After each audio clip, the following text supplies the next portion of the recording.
Hello সবাইকে, আমি তৃপ্তি। না, নতুন বলবো না, পুরনো একটা ভিডিওতে তোমাদের সকলকে জানাই অনেক অনেক ওয়েলকাম আর অনেক অনেক ভালোবাসা। জানি তো পুরনো ভিডিও দেখতে ভালো লাগে না, কিন্তু তাও বলবো দেখো, পুরনো স্মৃতিগুলো তাজা হয়ে যাবে। মনে হবে এই তো পুজো এখনও হচ্ছে। এই দুর্গাপুজো মানেই তো আমাদের বাঙালিদের মনে একটা ইমোশন। তবে সেটা দেখো, বছর ভরে অপেক্ষা করে বসে থাকি কবে আসবে, আর এসে চলে যেতেও সময় নেই। মানে এই যেন আসলো আর এই যেন হাওয়ার মতো চলে গেল, তাই না?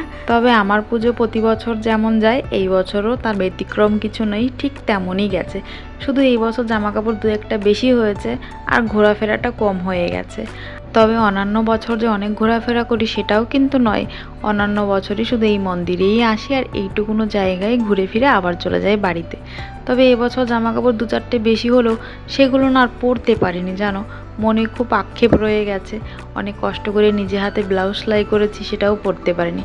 তো যাই হোক, এই দেখো মা, এখানকার মায়ের মুখটাকে দেখতে কিন্তু অনেক সুন্দর ছিল। যদিও বা আমি শুধু একটা মায়ের মুখই দেখেছি, আর দেখতে পাইনি। যাই হোক, তার প্রতিচ্ছবি আলাদা হলেও মানুষটা তো একই। তো মাকে মনের কামনা জানিয়ে এদিকে চলে এসেছি আমরা মেলা ঘুরতে।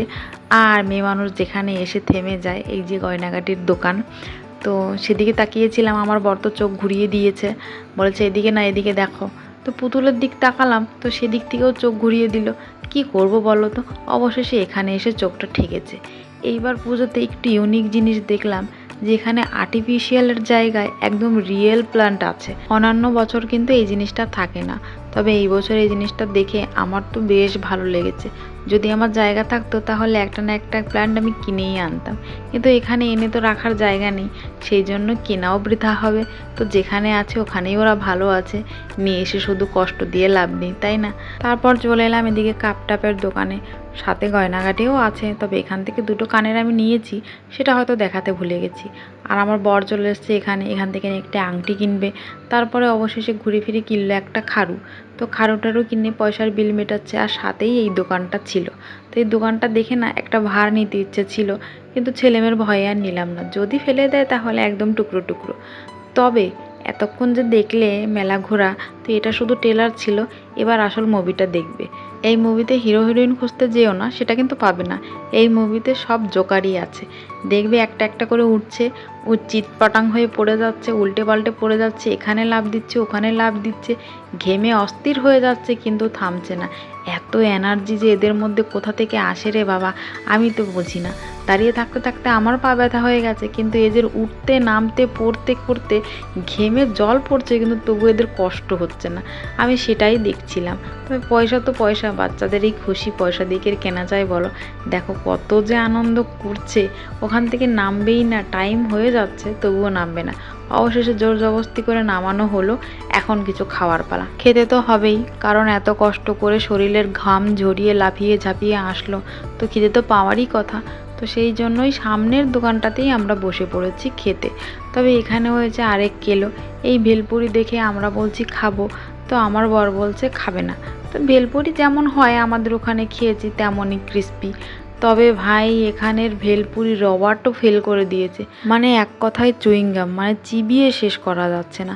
এর কথা আর কি বলবো, দেখতে যতটা সুন্দর খেতে ততটাই বাজে। তো মানুষে আগে বলে যে আগে দর্শনদারি তারপর গুণ বিচারি। তো দর্শন তো করলাম, এটার গুণ দিতে যে আমি একদম থতপতই খেয়ে গেছি, কি বলবো কি থয়ে। তো খেতে এতটাই বাজে ছিল। তা আমার বর তো প্রথমবার খেয়েছে, সে বললে এরকম হয় ভেলপুরি? আমি যেমন জানি কড়মড় কড়মড় করবে, পাঁপড়ের মতো সুন্দর চলে যাবে মুখে, দাঁত দিয়ে চেবালে একদম পেটের ভিতরে। তো এটা তো তার উল্টোই। তো খেয়ে একদম ভাল লাগেনি। তো এখন চলে এসেছি আমরা বাড়িতে। তো আজ হচ্ছে দশমীর সকাল, আর এই সকালবেলা থেকেই মুষলধারে বৃষ্টি নেমেছে। না জানি আজ মেলায় যেতে পারবো কিনা। সবাইকে জানাই বিজয়া দশমীর অনেক অনেক শুভেচ্ছা। আর যাওয়ার সময় হয়ে গেছে। আজকে হচ্ছে দশমী, আজকে দশমীর রাত্রেবেলা থেকে আমি ভিডিওটা শুরু করছি। তো এখন যাচ্ছি আমাদের এখানে, মানে যেখানে আমি ঠাকুর দেখতে গিয়েছিলাম। আর কাল ছিল নবমী, আমি ঘর থেকে বেরোইনি, ছেলে মেয়েকে নিয়ে ওর বাবাই গেছিলো। তো খুব জোর বৃষ্টি হয়েছে আমাদের এদিকে। তো আজ তো দশমী, তো ওইখানেই যাচ্ছি আমরা, যদি একটু মেলা ঠেলা পাওয়া যায়। কাল তো আমি রাগ করে যাইনি, সেই জন্য আফসোস হচ্ছে। তো আজকে যে দেখি কি পাই, আর না পেলে তো এইভাবেই ঘুরে আসতে হবে। তো চলো সঙ্গে তোমাদেরও নিয়ে যাই। এই হচ্ছে আমার হিরোইন, চশমা উল্টো করে পড়েছে। কি করেছিস? আর এই যে হিরো আমার ব্যাগ নিয়ে রেডি, কারণ এইটা দিয়ে কালকে খেলনা কিনে এনেছে, আজকে তাকে ব্যাগটা রিটার্ন দিতে হবে। কোন অ্যাক্টিং, চল চল চল চল, পাপা রাগ করবে। ওদিকে বর তারা দিচ্ছে, তো চলো লাইট টাইট অফ করে তালা মেরে যাই।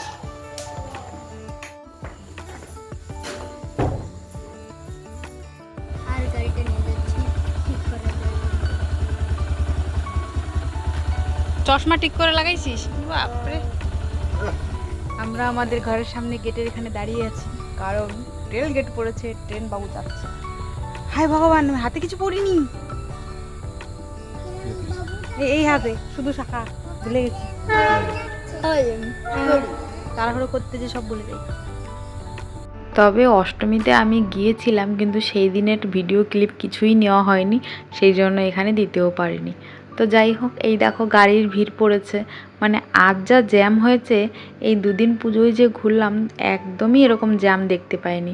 তবে এই জ্যামটা শুধু হয়েছে ঠাকুর মানে মূর্তি বিসর্জন দেওয়ার জন্য, বাকি আর কিছুই নয়। তবে আজকে মানুষ দেখে আমি তো পুরোই অবাক, মানে আজ দশমী, বৃষ্টিও পড়ছে অল্প অল্প, আর এত মানুষ হবে জানলে আমি শাড়িটাই পরে আসতাম। ওর বাবাকে তাই বলছিলাম, বলছে যাই হোক এটাও তো নতুন, তুমি নতুন বানিয়েছো নিজে হাতে, যাই হোক পরে এসছো ভালো হয়েছে বৃষ্টি কাদার মধ্যে। আর বলতে বলতে দেখো ঝুমঝুম করে বৃষ্টি নেমেছে, আর মেলার সব মানুষ এসেই মন্দিরের ভিতরে বসেছে। এত জোরেই বৃষ্টি নেমেছে যে বাইরে দাঁড়ানোর মতো নেই, তো সবাই মন্দিরের ভিতরে এসেই আশ্রয় নিয়েছে। তো যা হলো হলো, অনেক দেখা হলো। এই বছরের মতো পুজো এখানেই শেষ। তো আমরা মেলা ছেড়ে আরেকটা জায়গায়, মানে ফাঁকা জায়গায় রাস্তার কাছে একটা রেস্টুরেন্ট ছিল, তো এখানে এসেই খেতে বসেছি। ছেলেমেয়ে তো ওখানে কিছু খায়নি, তো বায়না ধরছিল, ওই জন্য এখান থেকে ওদেরকে একটু চাউমিন খাইয়ে এবার চলে এসেছি আমাদের বাড়ির কাছে রেলগেটের সামনে। আর যথারীতি আমরা কোথাও বেরোবো আর রেলবাবু যাবে না, সেটা কি আর হয়? তো এখানেই শেষ হলো আমার দুর্গাপুজোর সব ভিডিও, এখানেই শেষ। আর হয়তো পুজোর ভিডিও আসবে না, মানে দুর্গাপুজোর ভিডিও আসবে না। তো তোমাদের কেমন পুজো কাটলো অবশ্যই কিন্তু কমেন্ট করে জানিও। আর ঘরে তো চলে এসেছি, এবার দরজা কপাট খুলে মানে বিশ্রাম নেওয়ার আয়োজন করি। আর যথারীতি এত সুন্দর সাজগোজের পিছনে যে ব্যাকগ্রাউন্ডটা থাকে সেটাই এখন তোমরা দেখতে পারবে। এই যে দেখো ঘরের অবস্থা। তো যাই হোক, আজকের মতো ভিডিওটা এখানেই শেষ করি। ভালো লাগলে লাইক শেয়ার সাবস্ক্রাইব করো, আর এত সময় আমার সঙ্গে থাকার জন্য সকলকে অনেকগুলো ধন্যবাদ।